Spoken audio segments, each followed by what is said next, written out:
Daniel Mensah, do you take this woman? I can't. If you will not marry her, then I will. The Grand Lotus Wedding Hall stood like a crystal palace in the heart of Gangnam, its floor-to-ceiling windows reflecting the Seoul skyline in fractured diamonds of light.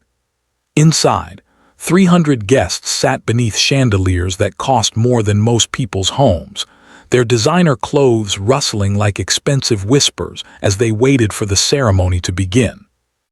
Amara Akoy stood in the bridal suite, her hands trembling as she adjusted the delicate lace veil that cascaded down her back. The ivory gown had been custom-made in Paris, a gift from Daniel's family, or rather, from the image they wanted to project. She looked at herself in the mirror and saw a fairy tale, a Nigerian woman who had found love in Seoul, who had built a life here, who was about to marry the man she'd loved for 3 years. "You look beautiful, my daughter," her mother whispered, tears already streaming down her face as she placed a gentle hand on Amara's shoulder.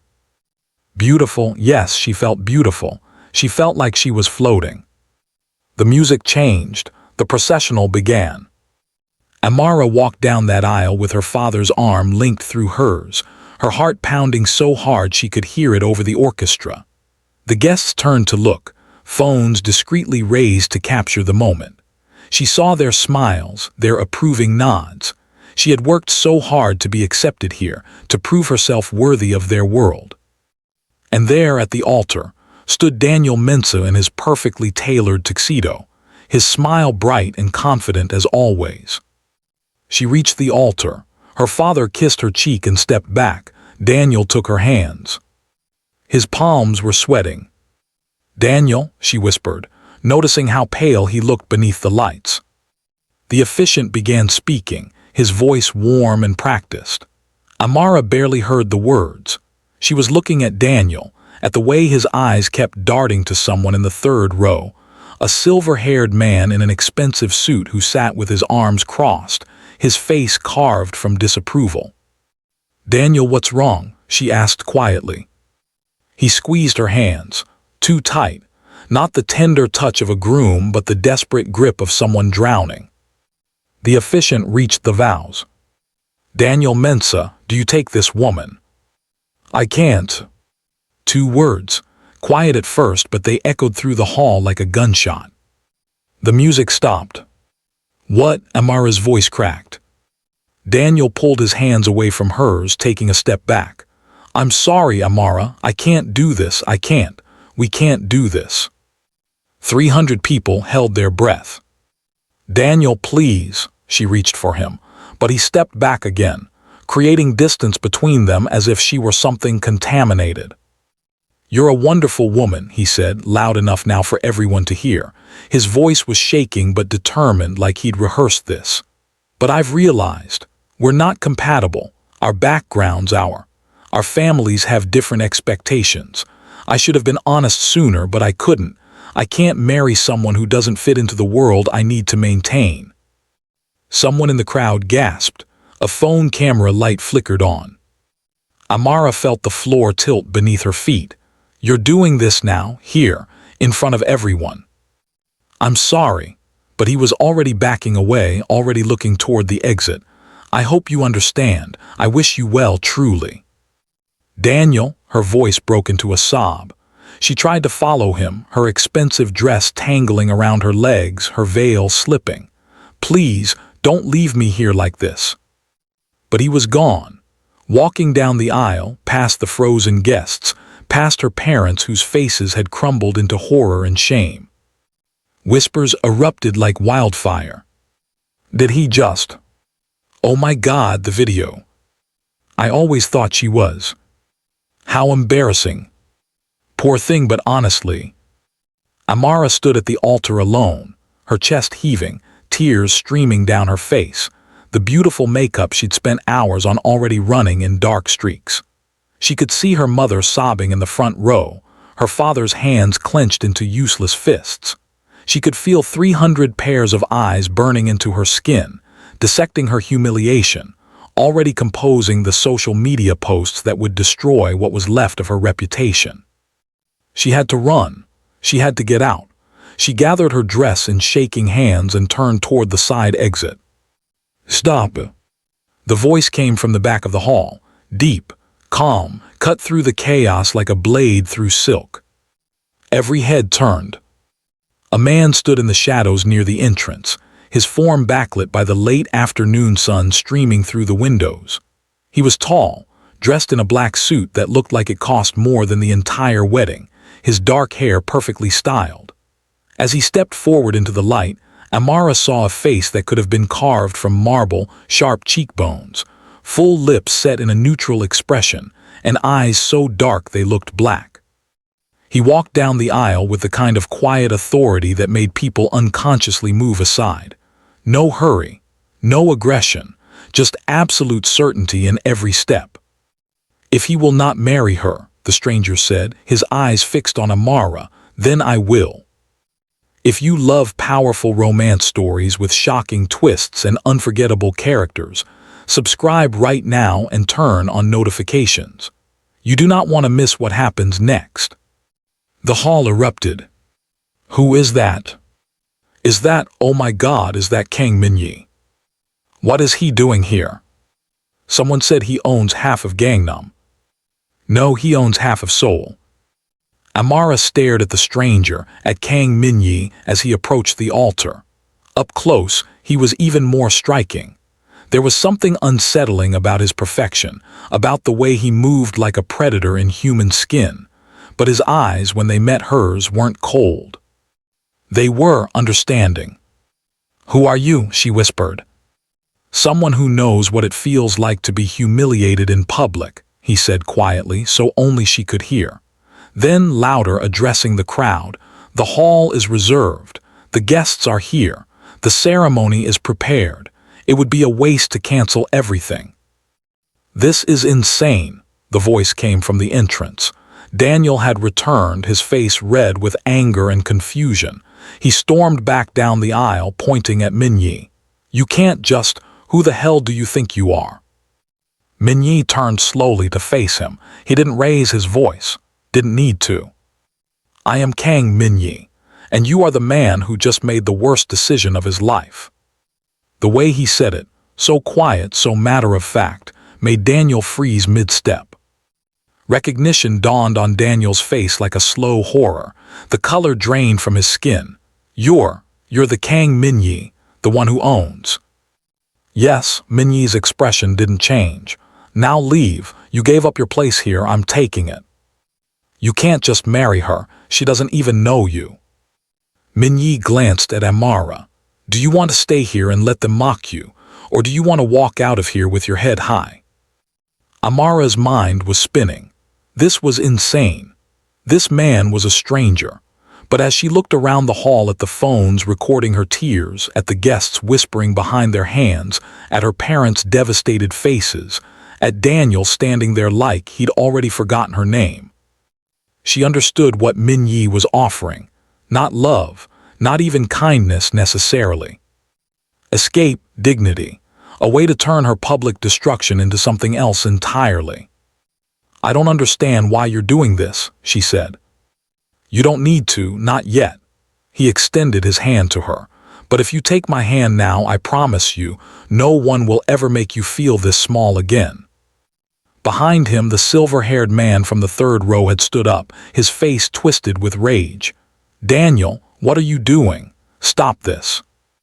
But Daniel wasn't moving. He was staring at Min-jae like a rabbit staring at a wolf.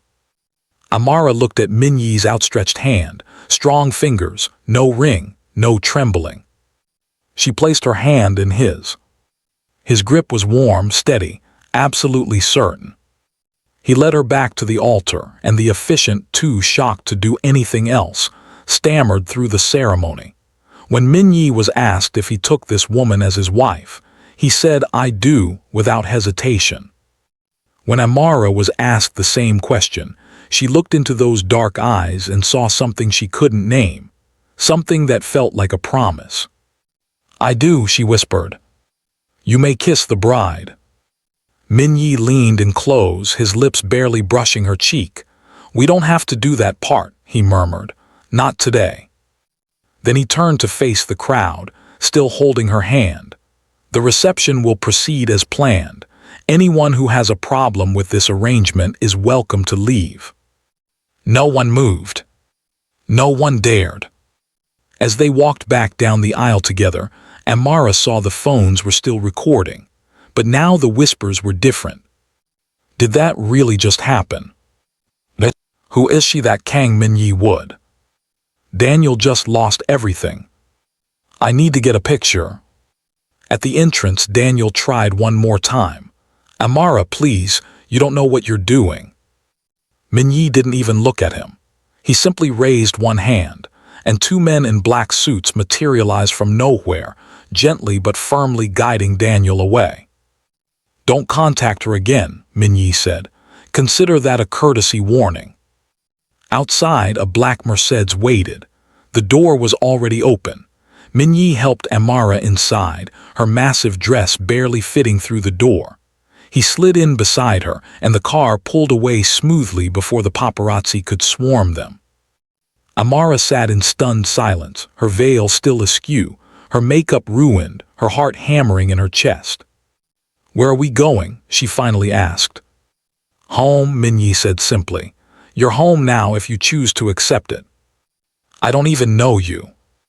No, he looked out the window at the Seoul skyline rushing past, but you will. The penthouse occupied the entire top floor of the Zenith Tower, the tallest residential building in Seoul. Amara stepped out of the private elevator into a space that looked like it belonged in an architecture magazine. All clean lines, floor-to-ceiling windows, and furniture that cost more than her entire life. An older woman with kind eyes and gray-streaked hair bowed politely. Welcome home, Mrs. Kang. I'm Mrs. Choi, the housekeeper. I've prepared the guest suite for you. Mrs. Kang, the name felt foreign on Amara's tongue. Thank you, she managed to say. Min-jae removed his suit jacket, draping it over the back of a leather chair. Underneath, his white shirt was perfectly pressed, his movements controlled and precise. Mrs. Choi will show you to your room. You have your own bathroom, your own closet. The room locks from the inside if you prefer. You're giving me a room with a lock. You're not a prisoner, Amara. You're my wife on paper, but that doesn't give me rights over your body or your freedom. He poured himself a glass of water from the kitchen. Rest tonight. Tomorrow, we'll discuss the details of our arrangement. Arrangement, she laughed, and it came out slightly hysterical. I married a complete stranger to avoid being humiliated, and now I'm standing in a penthouse that probably costs more per month than I make in a year, and you're calling it an arrangement. Min-jae studied her for a long moment. Would you have preferred to face them alone? The question cut through her spiraling thoughts. She remembered the phones, the whispers, her parents' shame, Daniel's cowardice. No, she admitted quietly. Then consider this a business transaction. You needed rescue, I provided it. In exchange, you give me something I need. What could I possibly give you? His expression was unreadable.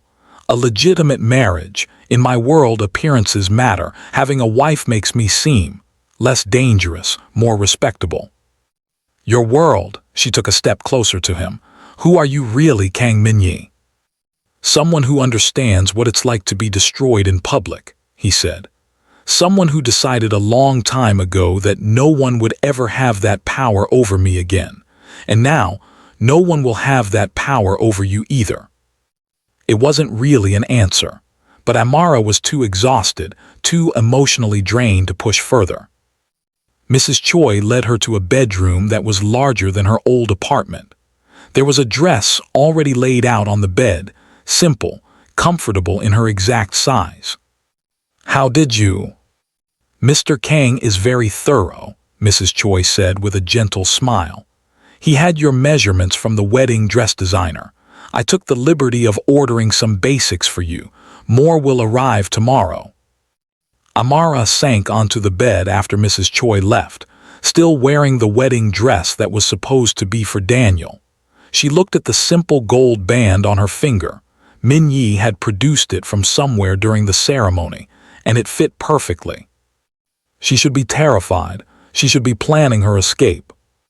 Instead, she felt safe. For the first time since Daniel had pulled his hands away, she felt like she could breathe. A soft knock on the door made her jump. "It's unlocked," she called. Min-jae entered, now changed into dark slacks and a simple black t-shirt that somehow made him look more dangerous, not less. He carried a tray with tea and something that smelled like food. "Mrs. Choi thought you might be hungry. You didn't eat at the reception."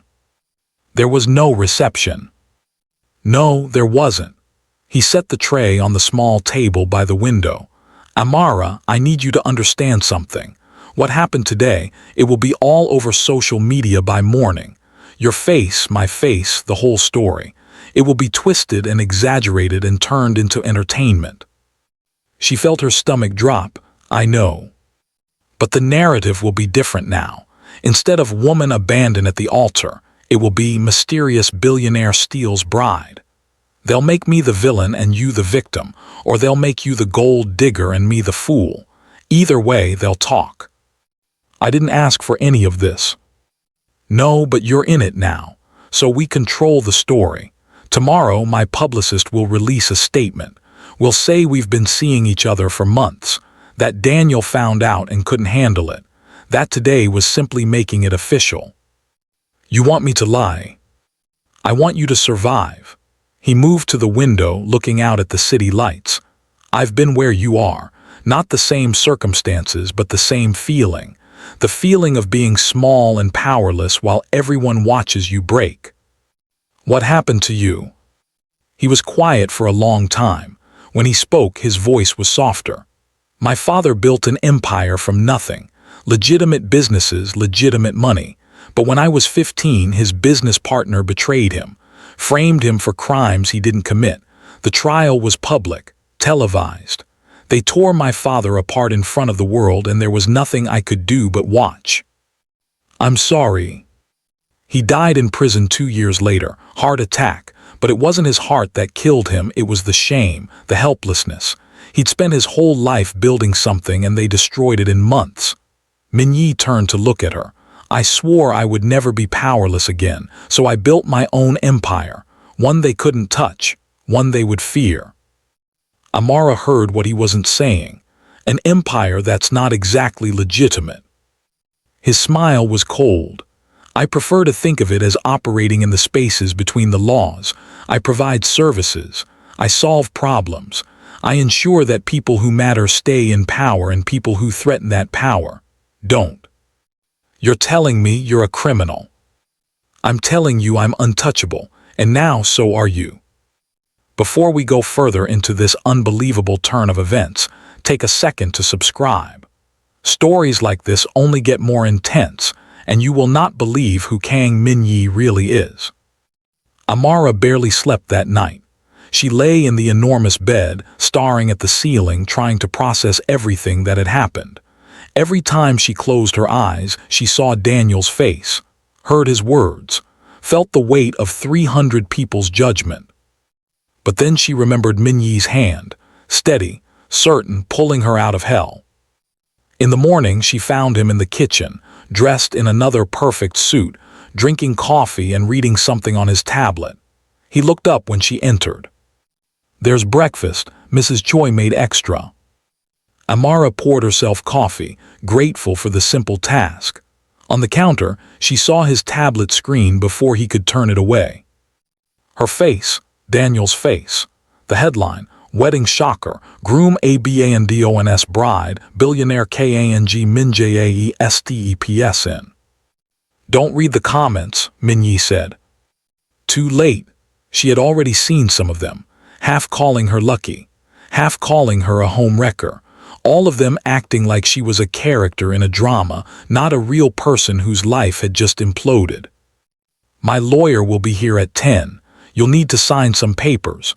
Prenuptial agreement mostly, protecting both our assets." "I don't have any assets." "You do now. As my wife, you have access to accounts, property, security.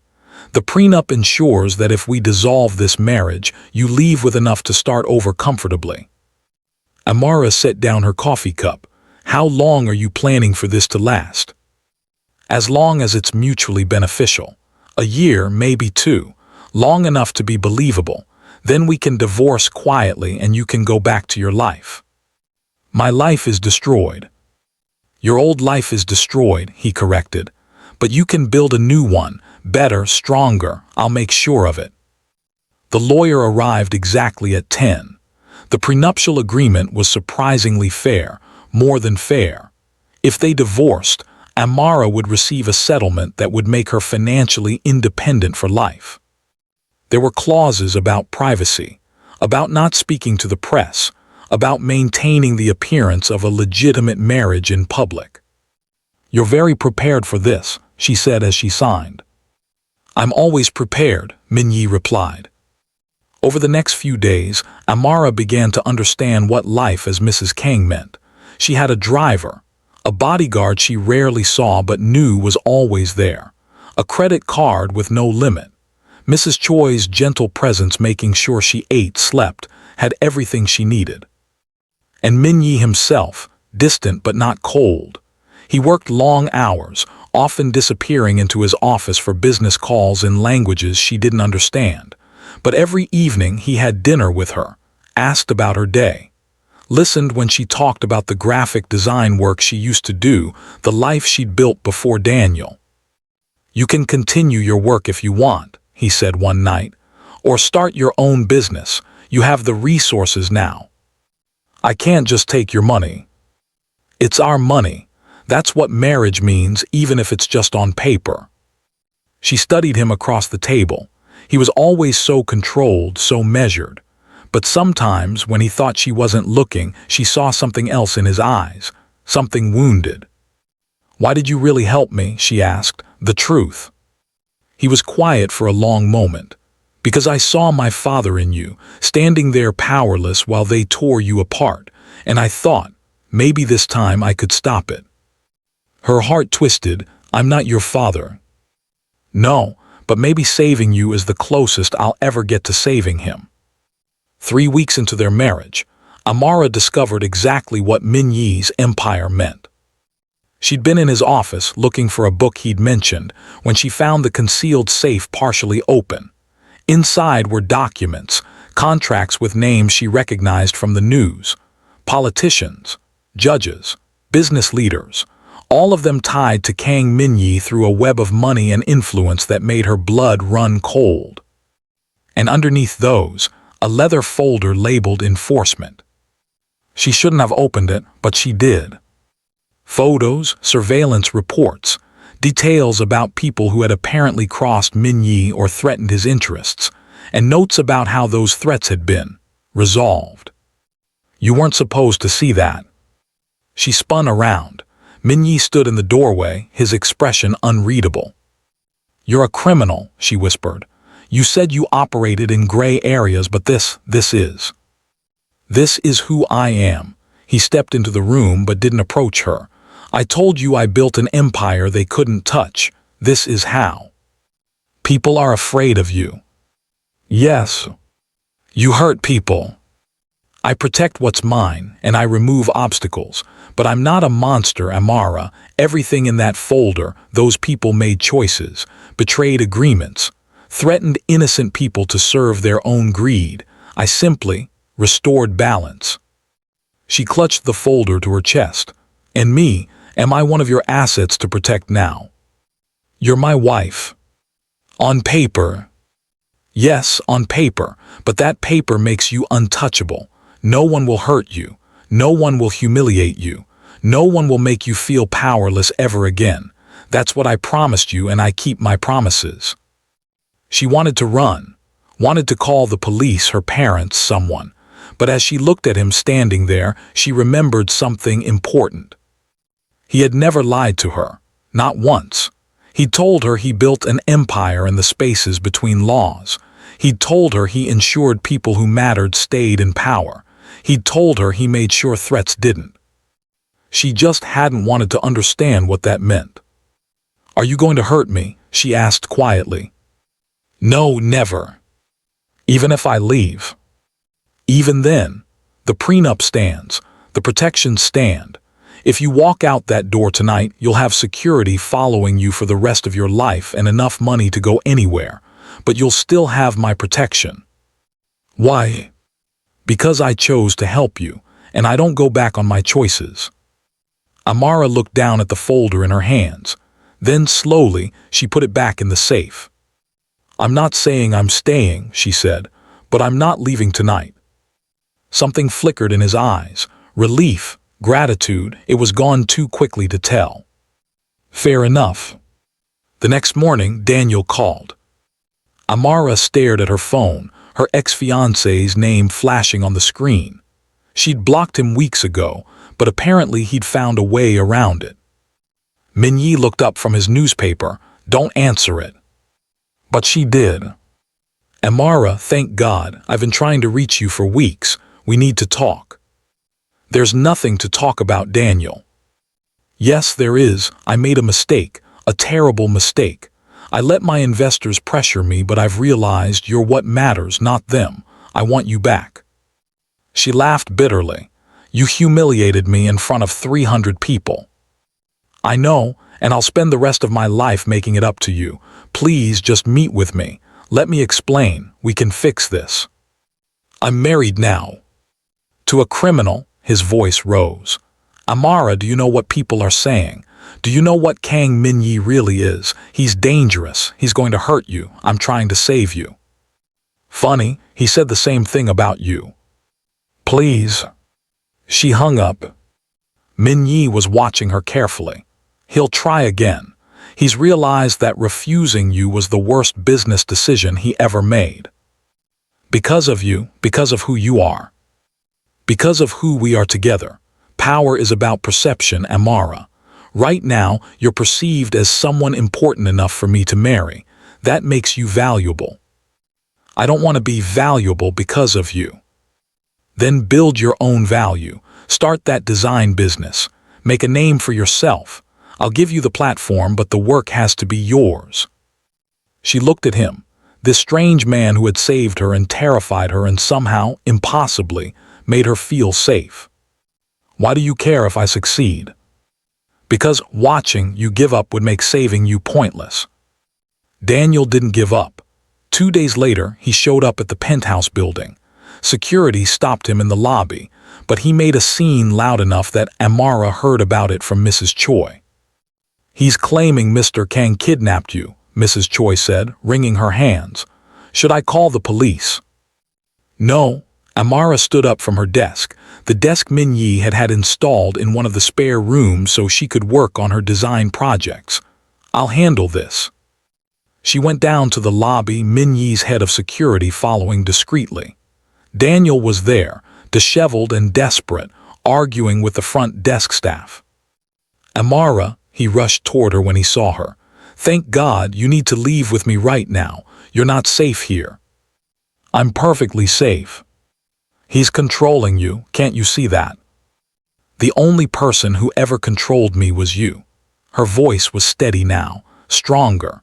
You told me what to wear, what to say, how to act to fit into your world. You made me smaller so you could feel bigger. And when your investors told you I wasn't good enough, you threw me away like garbage. That's not. In front of everyone, you made me into a joke, into a cautionary tale. And now you want me back because you realized I'm married to someone powerful. She stepped closer to him.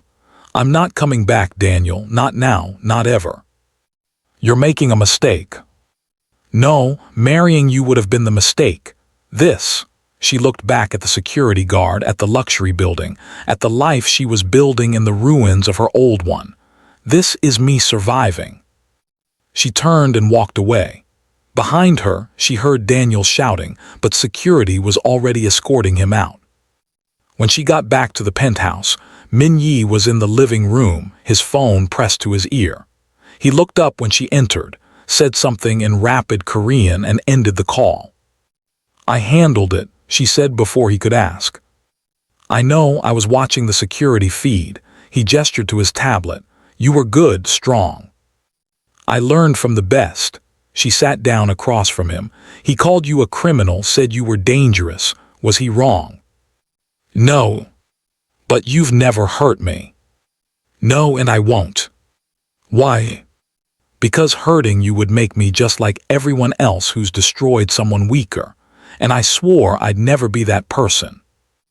Amara studied him, this man who trafficked in violence and influence but had never once raised his voice to her, who had given her freedom when he could have demanded control, who had saved her when he had absolutely nothing to gain. You're not what I expected, she said softly. Neither are you, he stood, moving to the window. I thought you'd be fragile, broken, someone who needed to be handled carefully, but you're stronger than I gave you credit for. I had a good teacher in survival. He turned to look at her, and for the first time she saw him smile, really smile. It transformed his face, made him look younger, almost vulnerable. We're quite a pair, aren't we? He said. The woman destroyed at the altar and the man who destroyed himself to survive. Is that what you did, destroyed yourself? I destroyed who I was supposed to be. My father wanted me to be legitimate, honorable, clean. But the world isn't clean, Amara. It's dirty and brutal, and honor gets you killed. So I became what I needed to become. I buried the boy who believed in justice and became the man who makes his own justice. Do you regret it? Every day. His voice was barely a whisper. But I'd do it again, because the alternative is being powerless, and I will never be powerless again. She understood that. God, she understood that better than anyone. I'm starting to think this marriage isn't just on paper anymore, she said quietly. No, he held her gaze. I don't think it is. The threat came on a Tuesday. Amara was working in her office when Mrs. Choi knocked urgently. Mrs. Kang, you need to come with me, now. Before Amara could ask why, Min-jae's head of security appeared, a man named Kim who she'd barely spoken to. Ma'am, we have a situation. Mr. Kang wants you in the safe room. What's happening? A rival organization has made threats. We're taking precautions. The safe room was hidden behind a false wall in Min-jae's office. Inside, it was equipped with monitors, communications equipment, and enough supplies to last days. Kim sealed her inside with Mrs. Choi. Where's Min-jae? Amara demanded. Handling the situation, Kim said. He'll be here soon. But hours passed. Amara watched the monitors, security feeds from around the building and the street outside. She saw men in dark cars, saw Min-jae's people moving with military precision, saw something that might have been a confrontation in an alley behind the building, but the camera angle was bad. What do they want? She asked Mrs. Choi. The older woman's face was grim. They want to use you to control Mr. Kang. His rivals know he cares for you. They think threatening you will give them leverage. How do you know that? Because it's happened before. 3 years ago there was a woman, someone he was seeing. They took her, tried to use her to force his hand. Mrs. Choi looked away. She didn't survive. Amara's blood ran cold. What happened? Mr. Kang destroyed the organization responsible, completely, systematically. He made sure no one would ever try something like that again. But he also made sure he would never care about anyone enough to make them a target. She looked at Amara with sad eyes. Until you. The safe room door opened with a hiss. Min-jae entered, blood on his shirt, a cut above his eyebrow. His eyes immediately found Amara. Are you hurt? He demanded. No, but you are. It's nothing. He pulled her into his arms and she felt him shaking. They got close, too close. I should have seen this coming. What happened? I handled it. His voice was cold now, controlled. They won't try again. Kim appeared in the doorway. Sir, the situation is resolved. No casualties on our side. The opposition has been discouraged. Min-jae nodded, still holding Amara. Good, double the security. I want 3 teams on her at all times.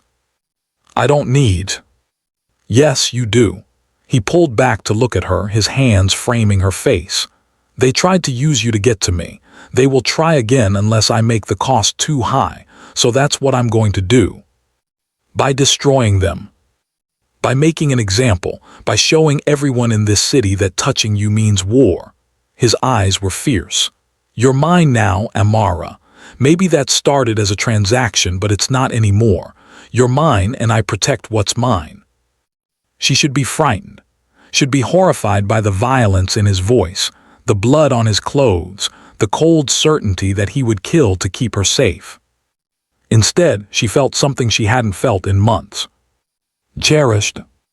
I'm not just yours, she whispered. You're mine too, and that means you don't get to die trying to protect me. Understood? Something broke in his expression. The control slipped and she saw the truth underneath. This man was terrified, not of his enemies, of losing her. I can't promise that, he said roughly. I can't promise I'll survive this life, but I can promise you'll always be protected, always be safe, even if I'm not here. That's not good enough. It's all I have. She pulled him down and kissed him, not gentle, not sweet, desperate and claiming and real. When they broke apart, he rested his forehead against hers. Amara. Don't say it's a mistake. Don't say this complicates things. Just be honest. For once, be completely honest. I'm in love with you. The words came out broken. I have been since the moment I saw you standing at that altar, refusing to run even though you wanted to. You're the bravest person I've ever met, and I don't deserve you, but I'm selfish enough not to care. Good, she kissed him again, because I'm in love with you too, even though you're dangerous and violent and you scare the hell out of me sometimes. You're also the person who saved me, the person who saw me at my worst and decided I was worth protecting, the person who gave me freedom when you could have taken control. I did take control. I married you without asking. And then you gave me every opportunity to leave. You gave me money, security, independence. You never once demanded anything from me. She traced the cut on his eyebrow gently. You're not the monster you think you are, Min-jae. I've done monstrous things. To protect people who couldn't protect themselves. To survive in a world that tried to destroy you. She took his hand. I'm not saying you're a good man, but you're a good man to me, and maybe that's enough. The aftermath of the attack changed things. Min-jae's organization moved swiftly and brutally. Within a week, the rival group had been dismantled. Their leaders disappeared. Their assets were seized, and word spread through Seoul's underworld. Kang Min-jae's wife was untouchable, completely, absolutely untouchable. But it also changed things between Amara and Min-jae. He still worked long hours, still dealt with his empire in the shadows, but now at night he came to her, not to the guest room where she'd been sleeping, but to the master bedroom where she'd moved her things. They talked about everything, about his father's death and her parents' disappointment, about his first kill, a man who had been torturing information out of one of Min-jae's employees, about her struggle to fit into Korean society to prove she belonged. I never felt like I belonged anywhere, Min-jae admitted one night, his head in her lap as she stroked his hair. Not in my father's legitimate world, not in the criminal world I built, nowhere. And now I belong with you, he looked up at her. Is that too much, too fast? Considering we got married the day we met, I think the timeline is already ridiculous, she smiled. But no, it's not too much. 6 months after their wedding, Amara's design business was thriving. She had clients, a reputation, independence. Min-jae had been right, having his name opened doors, but her talent kept them open. Her parents had finally come to visit, nervous and unsure. But Min-jae had been gracious, respectful. He'd arranged for them to tour Seoul to see that their daughter was safe and happy. And when her father had pulled her aside to ask if she was sure about this marriage, she'd said yes without hesitation. He's not what I expected for you, her father said. He's exactly what I needed. 1 year after their wedding, they renewed their vows. Not in a massive hall with 300 guests. Just them, Mrs. Choi, Kim, and a handful of Min-jae's most trusted people. the same officiant who had married them the first time. But this time, when Min-jae was asked if he took this woman as his wife, he added words of his own. "I do for real this time, forever this time, no matter what comes." And when Amara said, "I do," she meant it with every fiber of her being. The kiss was not gentle, not for show, it was theirs. Later in the penthouse overlooking the city, Min-jae held her close. "I saved you that day," he murmured against her hair, "but you saved me too." From what? From becoming completely cold, completely empty. You reminded me that there's something worth protecting beyond power and control, something worth being vulnerable for. Amara turned in his arms to face him. "We saved each other then." "Yes," he kissed her forehead, "and I will protect you for the rest of my life. That's not a threat or a promise, it's just truth." "Good," she smiled up at him, "because I'll do the same for you, even if I have to protect you from yourself sometimes. Especially then." They stood at the window, looking out at Seoul's glittering skyline, a city that had watched Amara's humiliation and witnessed her resurrection, a city that feared Min-jae's power but didn't know about the gentle way he held his wife at night, the soft words he whispered when he thought she was sleeping, the careful way he built a life that was real and whole and theirs. The marriage that had started as a rescue had become something neither of them had expected. It had become home. And for two people who had spent their lives feeling displaced and powerless, that was everything. If this story touched your heart and you want more powerful love stories filled with drama, redemption, and unexpected romance, make sure you subscribe and turn on notifications. Your next favorite story is waiting.